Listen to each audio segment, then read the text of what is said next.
Hi good morning. അപ്പോൾ നമുക്ക് ഇന്നൊരു നോൺ വെജ് കറി ആയാലോ? രാവിലെ തന്നെ ഒരു നോൺ വെജ് കറി റെഡിയാക്കിയാലോ? നമ്മുടെ സോയ ചങ്ക്സും ഉരുളക്കിഴങ്ങും ചേർത്തിട്ട് നോൺ വെജ് കറിയുടെ അതേ ടേസ്റ്റിൽ നമ്മളൊരു വെജിറ്റബിൾ കറിയാണ് റെഡിയാക്കുന്നത്. അപ്പോൾ എല്ലാവർക്കും എളുപ്പത്തിൽ ഉണ്ടാക്കാൻ പറ്റുന്ന രീതിയാണ്. നമ്മൾ തേങ്ങയൊന്നും ചേർക്കുന്നേ ഇല്ല ഈ കറിയിൽ. അപ്പോൾ തേങ്ങ ചേർക്കാതെ എങ്ങനെയാണ് സോയ ചങ്ക്സും ഉരുളക്കിഴങ്ങും ഇതുപോലെ കറി ഉണ്ടാക്കുന്നത് നമുക്കൊന്ന് നോക്കാം. നമുക്ക് നമ്മുടെ ഇൻഗ്രീഡിയൻസ് നോക്കാം. നമ്മളിപ്പോൾ സോയ ചങ്ക്സ് എടുത്ത് വെച്ചിട്ടുണ്ട്, ഒരു ഉരുളക്കിഴങ്ങ് എടുത്ത് വെച്ചിട്ടുണ്ട്, 2 സവോളയും, ഒരു മീഡിയം വലിപ്പത്തിലുള്ള തക്കാളി, ഒരു പീസ് ഇഞ്ചി, അതുപോലെ തന്നെ നമ്മുടെ കയ്യിൽ ഒരു പിടി ഉള്ളി എടുത്തിട്ടുണ്ട്. ഉള്ളിയുടെ അളവ് ഞാനിങ്ങനെ പിടി അളവിലാണ് പറയുന്നത്. കയ്യിലിങ്ങനെ ഉള്ളി നന്നാക്കി കഴിയുമ്പോൾ ഒരു പിടി ഉള്ളി എടുത്തിട്ടുണ്ട്. ഇതിൽ നിന്ന് 1 കപ്പാണ് നമ്മൾ സോയ ചങ്ക്സ് എടുക്കുന്നത്. ഈ 1 കപ്പ് സോയ ചങ്ക്സ് നന്നായിട്ട് തിളച്ച വെള്ളത്തിലിട്ട് അടച്ചു വയ്ക്കുക ഒരു 10 മിനിറ്റ്. അതിനുശേഷം നന്നായിട്ട് തണുത്ത വെള്ളത്തിലെന്ന് വെച്ചിട്ടുണ്ടെങ്കിൽ റൂം ടെമ്പറേച്ചറിലുള്ള വെള്ളത്തിൽ കഴുകി 2-3 പ്രാവശ്യം കഴുകി പിഴിഞ്ഞെടുക്കുക. അതിനുശേഷം വേണം നമുക്ക് കറിയാക്കാൻ. അപ്പോൾ വലിയ സോയ ചങ്ക്സ് ആണെങ്കിൽ ഒന്ന് കട്ട് ചെയ്തിട്ട് കറിയാക്കുക, ചെറിയ സോയ ചങ്ക്സ് ആണെങ്കിൽ നമുക്ക് കട്ട് ചെയ്യേണ്ട ആവശ്യമില്ല. അപ്പോൾ അത് ആദ്യം നമുക്ക് ചെയ്യാം. അതിനുശേഷം നമ്മുടെ ഈ സവാളയിൽ 1 സവോളയും അതുപോലെ തന്നെ 1 തക്കാളിയും എടുത്തിട്ട് ഇതൊന്ന് വഴറ്റിയിട്ട് അരച്ചെടുക്കണം. ഈ അരപ്പിലാണ് നമ്മൾ നമ്മുടെ സോയ ചങ്ക്സും പൊട്ടറ്റോയും കുക്ക് ചെയ്യാൻ പോകുന്നത്. അപ്പോൾ ഇത് ആദ്യം ഒന്ന് കട്ട് ചെയ്തെടുക്കട്ടെ. അതിനുശേഷം നമുക്ക് ബാക്കിയുള്ള കാര്യങ്ങൾ ചെയ്യാം. ഒപ്പം തന്നെ ഉരുളക്കിഴങ്ങിൻ്റെ തൊലിയൊക്കെ മാറ്റിയിട്ട് ഉരുളക്കിഴങ്ങും കട്ട് ചെയ്തെടുക്കാം. അപ്പോൾ നമ്മളിപ്പോൾ നമ്മുടെ സവോളയും 2 രീതിയിൽ കട്ട് ചെയ്ത് വെച്ചിട്ടുണ്ട്, ഉള്ളിയും കട്ട് ചെയ്ത് വെച്ചിട്ടുണ്ട്, തക്കാളിയും കട്ട് ചെയ്ത് വെച്ചിട്ടുണ്ട്. സവോള നമുക്ക് അരയ്ക്കാനുള്ള സവോള ഇതുപോലെ നീളത്തിൽ സ്ലൈസ് ചെയ്തെടുത്തിട്ടുണ്ട്. വഴറ്റാനുള്ള സവോള നീളത്തിൽ കട്ട് ചെയ്തിട്ട് ഒന്ന് കുറുകെ കട്ട് ചെയ്തിട്ടാണ് സ്ലൈസ് ചെയ്തെടുത്തിരിക്കുന്നത്. ഉള്ളി 2-3 പീസായിട്ട് വലിയ പീസുകളായിട്ട് തന്നെയാണ് കട്ട് ചെയ്തിട്ടുള്ളത്. ഒരു ഉള്ളി 2-3 ആയിട്ട് കട്ട് ചെയ്തെടുത്തിട്ടുണ്ട്. തക്കാളിയും ഇതുപോലെ നീളത്തിൽ തന്നെ സ്ലൈസ് ചെയ്തെടുത്തിട്ടുണ്ട്. ഇനി നമുക്കിതൊന്ന് വഴറ്റിയെടുക്കാം. ഉരുളക്കിഴങ്ങ് കട്ട് ചെയ്ത് വെള്ളത്തിലിട്ടിട്ടുണ്ട്. ഉരുളക്കിഴങ്ങ് കട്ട് ചെയ്ത് വെള്ളത്തിൽ തന്നെ ഇടുക, അല്ലെങ്കിൽ ഉരുളക്കിഴങ്ങിൻ്റെ കളർ മാറിപ്പോവും. ഇത് ആദ്യം വഴറ്റിയിട്ട് നമുക്ക് ബാക്കിയുള്ള കാര്യങ്ങൾ ചെയ്യാം. ഇപ്പോൾ നമ്മൾ വഴറ്റാനായിട്ട് ഒരു പാൻ വെച്ചിട്ടുണ്ട്. ഇതിലേക്ക് വെളിച്ചെണ്ണയോ വെജിറ്റബിൾ ഓയിലോ ഏതെണ്ണയിലാണ് നമ്മൾ കറി ഉണ്ടാക്കുന്നതെന്ന് വെച്ചിട്ടുണ്ടെങ്കിൽ അത് ചേർക്കാം. ഞാനിപ്പോൾ വെളിച്ചെണ്ണയാണ് യൂസ് ചെയ്യുന്നത്. വെളിച്ചെണ്ണ ഒന്ന് ചൂടായി തുടങ്ങുമ്പോൾ തന്നെ നമ്മൾ കട്ട് ചെയ്ത് വെച്ചിരിക്കുന്ന സവോള, ഇഞ്ചി, അതുപോലെ തന്നെ തക്കാളി ഇതെല്ലാം ഒരുമിച്ച് ചേർക്കുക. ഒന്ന് സോഫ്റ്റായി വരുന്നത് വരെ ഒന്ന് വഴറ്റി കൊടുക്കുക. ഇതിലേക്ക് ഈ ഒരു മസാലയ്ക്ക് ആവശ്യമായ സവോളയ്ക്കും തക്കാളിക്കും ഒക്കെ ആവശ്യമായിട്ടുള്ള ഉപ്പും കൂടി ചേർത്ത് കൊടുക്കാം. കുറച്ച് ഉപ്പേ ചേർക്കുന്നുള്ളൂ. ഇനി ഇതൊന്ന് നന്നായിട്ട് വഴന്ന് വരുന്നത് വരെ നമുക്ക് ഇടയ്ക്കിടയ്ക്ക് ഇളക്കി കൊടുക്കാം. ഇതിലേക്ക് നമ്മൾ വേറെ മസാലകളൊന്നും ചേർക്കുന്നില്ല കേട്ടോ. ഇതൊന്ന് വഴറ്റി മാറ്റി വയ്ക്കുന്നേ ഉള്ളൂ. മസാലകളൊക്കെ വേറെയാണ് നമ്മൾ റെഡിയാക്കുന്നത്. അപ്പോൾ ഞാനിതൊന്ന് വഴറ്റിയെടുക്കട്ടെ നന്നായിട്ട്.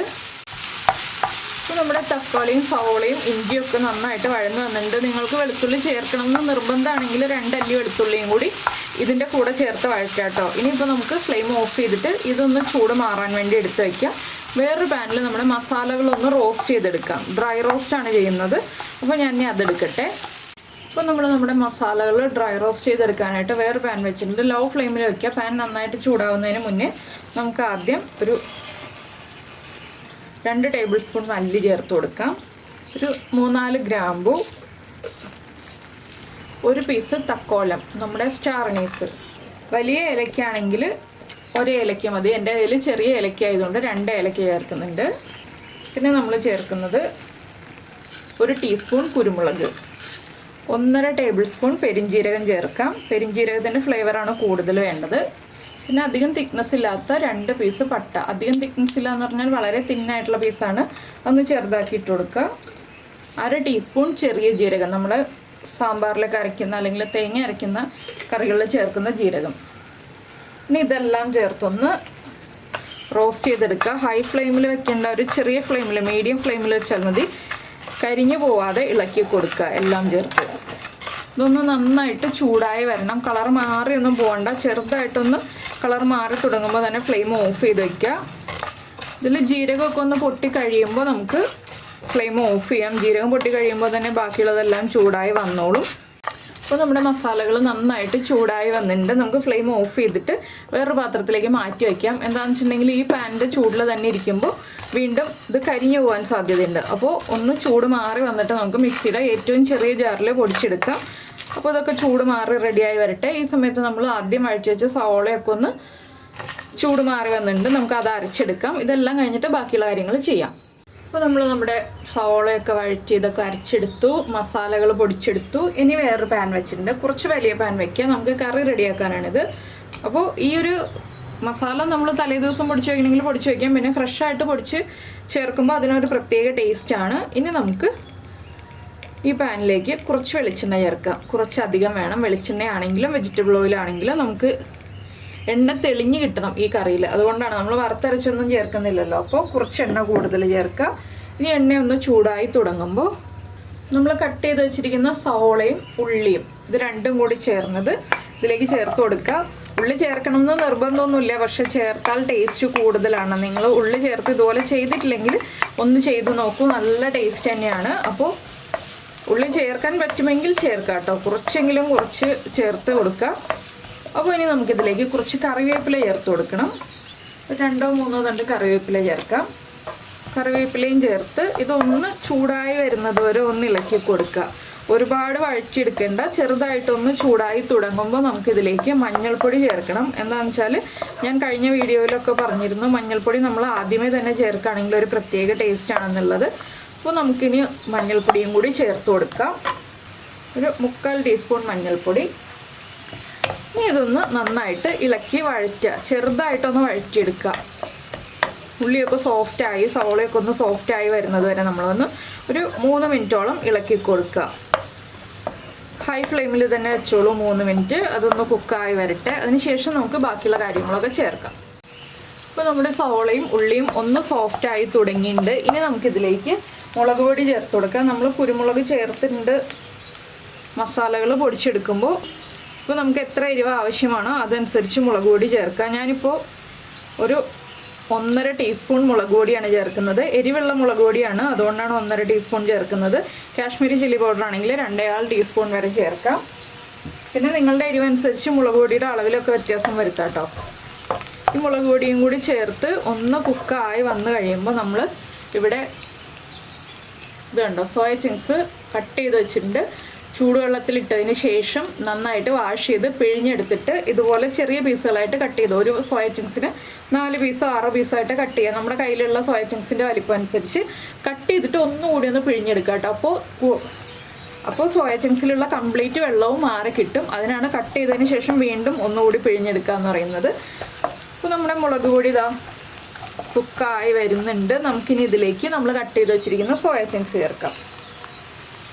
സോയ ചങ്ക്സ് ഇട്ടിട്ട് നന്നായിട്ടൊന്ന് ഇളക്കി കൊടുക്കുക. നമ്മളിപ്പോൾ ഇതിലേക്ക് ഉപ്പൊന്നും ചേർത്തിട്ടില്ല. എന്താണെന്ന് വെച്ചാൽ ഉപ്പ് നമ്മൾ ആദ്യം നമ്മുടെ മസാല റെഡിയാക്കിയതിൽ ചേർത്തിട്ടുണ്ട്. അപ്പോൾ നമുക്കിനി പതുക്കെ ഉപ്പ് ചേർത്ത് കൊടുക്കാം, ഇപ്പോൾ തന്നെ ചേർക്കേണ്ട. സോയ ചങ്ക്സ് ഇട്ടിട്ട് സോയ ചങ്ക്സിൽ വെള്ളം ഉണ്ടെങ്കിൽ ഒന്ന് വറ്റി വരാനായിട്ടാണ് നമ്മളിങ്ങനെ വഴറ്റി കൊടുക്കുന്നത്. വെള്ളം ഒട്ടും തന്നെ ഉണ്ടാവില്ല നമ്മൾ ലാസ്റ്റ് കട്ട് ചെയ്ത് കഴിഞ്ഞ് പിഴിഞ്ഞെടുക്കുമ്പോൾ. ഇനി നമ്മൾ ചേർക്കുന്നത് ഉരുളക്കിഴങ്ങാണ്. ഉരുളക്കിഴങ്ങും കഴുകി വെള്ളത്തിലിട്ട് വെച്ചിരിക്കുകയായിരുന്നു. കട്ട് ചെയ്തതിന് ശേഷം ഉരുളക്കിഴങ്ങും കൂടി ചേർത്ത് വീണ്ടും ഒന്ന് വഴറ്റിയെടുക്കുക.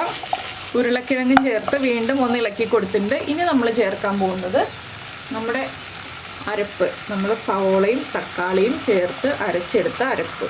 ഇതിലേക്ക് ആവശ്യത്തിന് വെള്ളം ചേർക്കാം. നമ്മുടെ ഉരുളക്കിഴങ്ങും സോയ ചങ്ക്സും വേവുന്നതിന് ആവശ്യമായിട്ടുള്ള വെള്ളം ചേർക്കാം. ആദ്യം ഞാനിപ്പോൾ ഒരു 1/4 കപ്പ് വെള്ളം ചേർത്തിട്ടുണ്ട്. എന്താണെന്ന് വെച്ചാൽ നമുക്കിതൊന്ന് നന്നായിട്ട് ഇളക്കി മിക്സ് ചെയ്ത് ഈ കഷ്ണങ്ങളിലേക്ക് പിടിപ്പിച്ചിട്ട് വേണം പിന്നെ വെള്ളം ചേർത്ത് കൊടുക്കാൻ. അതുകൊണ്ടാണ് ആദ്യം 1/4 കപ്പ് വെള്ളം ചേർത്തത്. ഇനി നമുക്കിതിലേക്ക് ഈ കഷ്ണങ്ങൾ വേവാൻ ആവശ്യമായിട്ടുള്ള ഉപ്പ് ചേർത്ത് കൊടുക്കുക, അതുപോലെ വെള്ളവും ചേർത്ത് കൊടുക്കുക. വേവാൻ ആവശ്യമായിട്ടുള്ള ഉപ്പല്ല, കഷ്ണങ്ങൾക്ക് ആവശ്യമായിട്ടുള്ള ഉപ്പും അതുപോലെ തന്നെ വെള്ളവും ചേർത്ത് കൊടുക്കുക. ഞാൻ ഇത്രയും ഉപ്പ് ചേർക്കുന്നുണ്ട്. പിന്നെ മിക്സിയുടെ ജാറിലേക്ക് കുറച്ച് വെള്ളം എടുത്തിട്ട് അത് ചേർക്കുന്നുണ്ട്.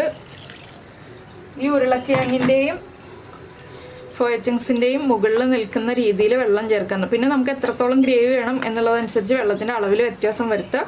എന്താണെന്ന് വെച്ചാൽ നമുക്കിപ്പോൾ ചില ആളുകൾക്ക് കുറച്ച് കുറുകിയിരിക്കുന്ന ഗ്രേവി ആയിരിക്കും ഇഷ്ടം, ചിലർക്ക് കുറച്ചുകൂടി ഗ്രേവി കൂടുതൽ വേണ്ടി വരും. അതനുസരിച്ച് വെള്ളത്തിൻ്റെ അളവിൽ വ്യത്യാസം വരുത്തുക. ഇനി നമ്മൾ ചേർക്കാൻ പോകുന്നത് നമ്മൾ പൊടിച്ച് വെച്ചിരിക്കുന്ന മസാലപ്പൊടി ഉണ്ടല്ലോ, ആ മസാലപ്പൊടിയാണ്. ഞാനിപ്പോൾ ഒരു 2.5 കപ്പ് വെള്ളം ചേർത്തിട്ടുണ്ട്. ഇനി മസാല പൊടിച്ചത് ഇതാ ഇതുപോലെയാണ് ഇരിക്കുന്നത്. അപ്പോൾ ഇതിൻ്റെ ഒരു പകുതി നമുക്കിപ്പോൾ ചേർത്ത് കൊടുക്കാം, ബാക്കിയുള്ള പകുതി നമുക്ക് ലാസ്റ്റ് ചേർക്കാം. ആ മസാലയുടെ ഫ്ലേവർ നന്നായിട്ട് നമ്മുടെ കറിയിൽ കിട്ടുന്ന രീതിയിൽ ലാസ്റ്റ് ചേർത്ത് കൊടുക്കാം. ഇപ്പോൾ തന്നെ കറിയുടെ കളറൊക്കെ ഒന്ന് മാറി തുടങ്ങുന്നുണ്ട്. ആ ഓറഞ്ച് ഷെയ്ഡൊക്കെ മാറി നമ്മുടെ മസാലയുടെ കളറിലേക്ക് ആയി വരുന്നുണ്ട്. ഇനിയിപ്പോൾ ഇതൊന്ന് നന്നായിട്ട് തിളക്കട്ടെ. നിങ്ങൾക്ക് വെള്ളം കുറവായിട്ട് തോന്നുകയാണെങ്കിൽ ഇനിയും വെള്ളം ചേർത്ത് കൊടുക്കാം. ഈ ഒരു സമയത്ത് ഇത് പകുതി കുക്കായി കഴിഞ്ഞിട്ട് വെള്ളം ചേർക്കുകയാണെന്നുണ്ടെങ്കിൽ തിളച്ച വെള്ളം തന്നെ ചേർത്ത് കൊടുക്കാം കേട്ടോ. ഇപ്പോൾ നമ്മൾ പച്ചവെള്ളമാണ് ചേർത്ത് കൊടുത്തിട്ടുള്ളത്. അപ്പോൾ പകുതി കുക്കായിട്ടാണ് നമുക്ക് വെള്ളം കൂടുതൽ വേണം എന്ന് തോന്നുന്നതെന്നുണ്ടെങ്കിൽ മാത്രം തിളച്ച വെള്ളം ചേർത്ത് കൊടുക്കുക. ഇനിയിപ്പോൾ നമുക്കിത് അടച്ചു വെച്ച് നന്നായിട്ട് തിളയ്ക്കുന്നത് വരെ വെയിറ്റ് ചെയ്യാം. ഇപ്പോൾ നമ്മുടെ കറി ഇതാ തിളച്ചുകൊണ്ടിരിക്കുന്നുണ്ട്. നമുക്കൊന്ന് ഇളക്കി കൊടുത്തിട്ട് ഉപ്പും എരിവും ഒക്കെ ചെക്ക് ചെയ്യാം. എരിവ് കുറവാണെങ്കിൽ എരിവ് ഇപ്പോൾ ചേർത്ത് കൊടുക്കേണ്ട. എന്താണെന്ന് വെച്ചിട്ടുണ്ടെങ്കിൽ നമ്മൾ ഇനിയും മസാലപ്പൊടി ചേർക്കാനുണ്ട്. അപ്പോൾ ലാസ്റ്റ് എരിവ് കുറവാണെങ്കിൽ നമുക്ക് കുരുമുളക് പൊടി ചേർത്ത് കൊടുക്കാം. ഉപ്പ് കുറവാണെങ്കിൽ ഉപ്പ് ഇപ്പോൾ ചേർത്ത് കൊടുക്കണം. എങ്കിലേ നമ്മുടെ കഷ്ണങ്ങളിലേക്കൊക്കെ ഉപ്പ് പിടിച്ചു വരുള്ളൂ. അപ്പോൾ ഒന്ന് ഉപ്പ് കുറവാണെങ്കിൽ ഉപ്പ് ആഡ് ചെയ്ത് കൊടുക്കുക. അതിനുശേഷം അടച്ചു വെച്ചിട്ട് മീഡിയം ഫ്ലെയിമിൽ വെച്ചിട്ട് ഒരു 10 മിനിറ്റ് വേവിക്കുക. എന്താണെന്ന് വെച്ചിട്ടുണ്ടെങ്കിൽ നന്നായിട്ട് ഗ്രേവിയൊക്കെ കുറുകി എണ്ണ തെളിഞ്ഞ് വരുന്ന സമയമാണ് ഞാൻ 10 മിനിറ്റ് എന്ന് പറയുന്നത്.